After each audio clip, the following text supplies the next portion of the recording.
पूरे बिहार में देखने को मिल रहा है।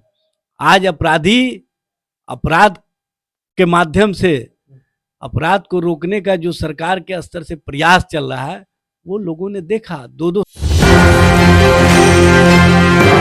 नमस्कार, आप देख रहे हैं एक 24 में आपके साथ राहुल यादव।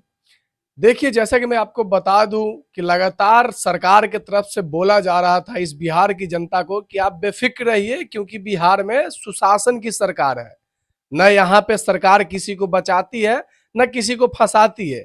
लेकिन अगर हम इन 3 दिनों की बात करते हैं तो इन 3 दिनों में बिहार में 21 हत्याएं हुई, साथ में प्रशासन पे भी हमला किया गया।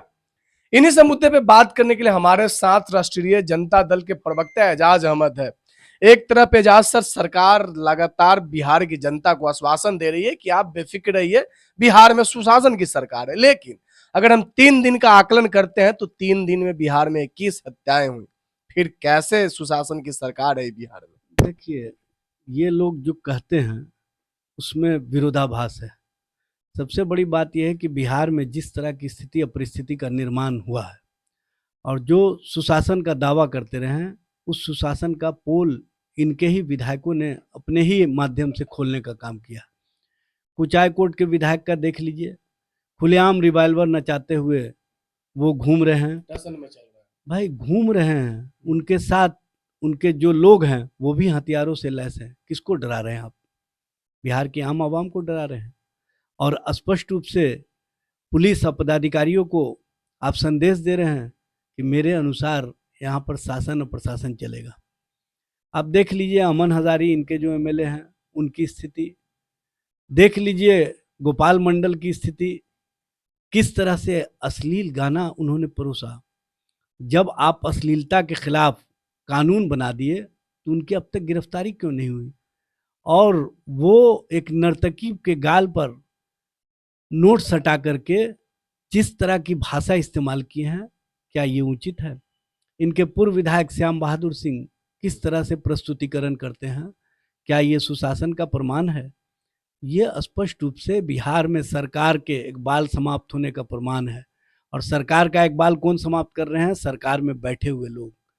सरकार के अंदर जो लोग हैं वो कहीं ना कहीं सरकार को आईना दिखाने का काम कर रहे हैं कि आपका शासन और प्रशासन हमारा कुछ नहीं बिगाड़ सकता है, क्योंकि सैया भय कोतवाल तो अब डर काहे का। यह स्पष्ट रूप से दिख रहा है।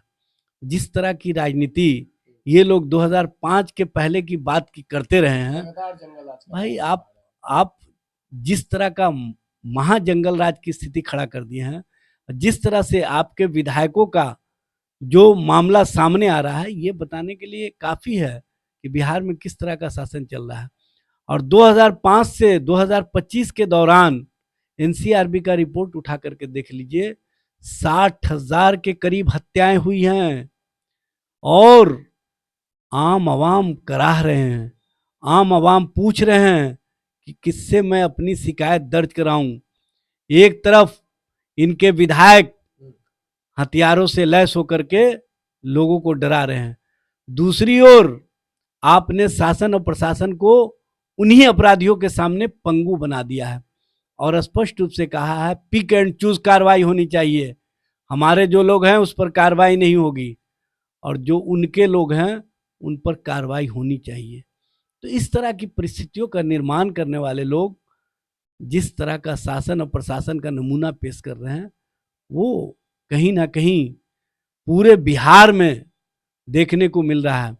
आज अपराधी अपराध के माध्यम से अपराध को रोकने का जो सरकार के स्तर से प्रयास चल रहा है, वो लोगों ने देखा। 200 राउंड गोलियां चली, पुलिस के सामने गोलियां चली, थाना के बगल में गोलियां चली, उनकी गिरफ्तारी नहीं हुई। गिरफ्तारी तब हुई जब उन्होंने चाहा। उन्होंने पहले ही कह रखा था कि मैं जब चाहूँगा तभी गिरफ्तारी होगी। और ये जो कहते हैं न फंसाते हैं न बचाते हैं, ये फंसाते भी हैं बचाते भी हैं। और वही व्यक्ति को एक अन्य मार्ग में ले जा करके ऊंचे ओहदे पर बैठे हुए जो एनडीए के नेतृत्व करता है उनसे मिलाते हैं और शासन और प्रशासन को ये बात बताने का काम करते हैं कि इन पर किनका हाथ है आप लोग कोई कार्रवाई नहीं करना। आप देख लीजिए किस तरह की स्थिति हो गया है। नालंदा में एक महिला के पैर में 9 कील ठोक दिया गया, उसकी मौत हो गई, उनकी लाश खेत में मिली। एक दलित समाज की बच्ची औरंगाबाद में जब उसको रंग लगाने के लिए मनचढ़ू गए तो उसने मना कर दिया, तो उसी मनबढ़ू और मनचढ़ू के बच्चे ने उस पर गाड़ी चढ़ा करके उसकी जान ले ली। और वो भी सत्तारूढ़ दल के जो नेता हैं, जो स्वयं को कहते हैं दलित समाज के हम बड़े नेता हैं, दलित समाज के रक्षक हैं, वो वैसे लोगों को संरक्षक बन करके कहीं ना कहीं दलित समाज की बच्चियों की हत्या करवा रहे हैं और मूक दर्शक बने हुए हैं। आप तेज प्रताप जी के संबंध में जब उन्होंने पहले ही कह रखा था कि बुरा ना मानो होली है, मजाक में उन्होंने जो बातें कही, आप उनके बॉडीगार्ड पर तो कार्रवाई करते हैं, लेकिन भारत सरकार के मंत्री चिराग पासवान अपने साथ सुरक्षा कर्मियों को नचवाते हैं और सुरक्षा कर्मी उनके साथ नाचते हैं, वो भी सीआरपीएफ के जवान। तो ना तो भारत सरकार के किसी नेता का मुंह खुल रहा है, ना बिहार सरकार के किसी नेता का खुल रहा है, और ये लोग सुशासन का ढोल पीटते हैं। अब नहीं बिहार में है सुशासन का ढोल, खुल गई है इनकी पोल, जनता इनको देख रही है और जनता इनको सही समय पर जवाब देगी। तो आपने सुना, इन्होंने साफ साफ कहा कि देखिए सरकार का इकबाल सरकार में बैठे लोग ही खत्म कर रहे हैं। इन्होंने साफ साफ घटना का जिक्र करते हुए बताया कि जब तेज प्रताप यादव जी ने कह दिया कि बुरा न मानो होली है, तो आप उनके बॉडीगार्ड को लाइन हाजिर कर दिए। दूसरी तरफ चिराग पासवान जो भी वर्तमान में केंद्रीय मंत्री है, उनके साथ उनके अंगरक्षक जब उन गाने पे ठुमके लगा रहे हैं और ना ही भारत सरकार में बैठे लोगों को आया। बाकी इस वीडियो के बारे में आप क्या सोचते हैं, अपनी प्रतिक्रिया कमेंट बॉक्स में जरूर बताइएगा। तब तक के लिए देख रहे थे टेक्नो 24, मैं आपके साथ राहुल यादव।